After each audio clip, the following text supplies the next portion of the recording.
In a dramatic escalation of tensions, Israel launched airstrikes against Iran early Saturday, marking its first direct military action against the Islamic Republic since the 1980s. This retaliatory strike comes after Iran fired a barrage of ballistic missiles at Israel earlier this month.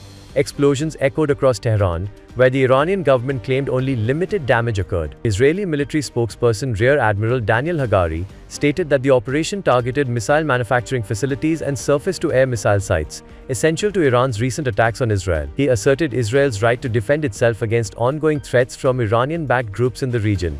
Iran's military says 2 soldiers killed in Israeli strikes that targeted military bases in the provinces of Elam, Khuzestan and Tehran. Meanwhile, the US has warned both nations to avoid further escalation, indicating that this operation should end the exchange of fire. President Joe Biden was closely monitored developments, emphasizing that the US was not involved in the strikes, but supports Israel's right to self-defense. However, Iran's foreign ministry has strongly condemned Israel's recent airstrikes on Iranian military sites, emphasizing its right and duty to respond to what it described as acts of aggression. The ministry's statement cited Article 51 of the United Nations Charter, which allows self-defense against armed attacks, asserting that Iran is entitled and duty-bound to defend itself against Israeli hostilities, calling them a violation of international law and Iran's national sovereignty.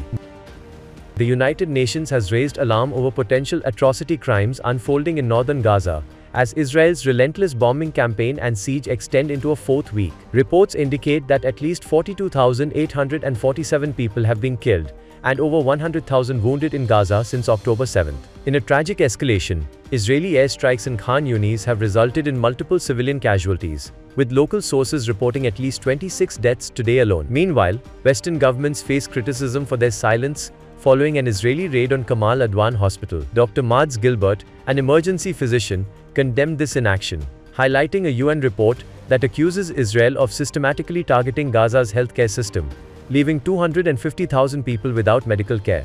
In Lebanon, an Israeli attack on a health center near Tyre has killed a paramedic and injured 12 others, bringing the total number of slain medical staff in the region to 164 since the conflict began. Additionally, Hezbollah claims to have fired rockets at several Israeli residential areas, further escalating tensions in the region. The humanitarian crisis deepens as calls for international intervention grow louder.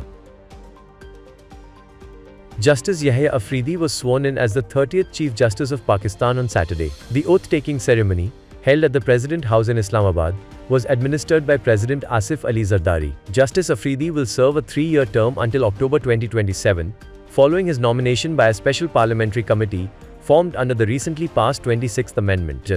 Justice Afridi succeeds Justice Qazi Faiz Issa, who received a farewell tribute yesterday, with Prime Minister Shehbaz Sharif and senior officials in attendance. PM Sharif expressed confidence in Afridi's legal acumen to uphold justice in Pakistan. In political news, PTIMNA, Jen Qureshi resigned from his role as deputy parliamentary leader amid internal party inquiries regarding lawmakers' loyalty. He emphasized his commitment to the party and its founding chairman Imran Khan, while acknowledging the need for transparency. Meanwhile, Jamiat Ulema-e-Islam chief Maulana Fazlur Rahman has reiterated calls for new national elections, deeming the current assembly illegitimate.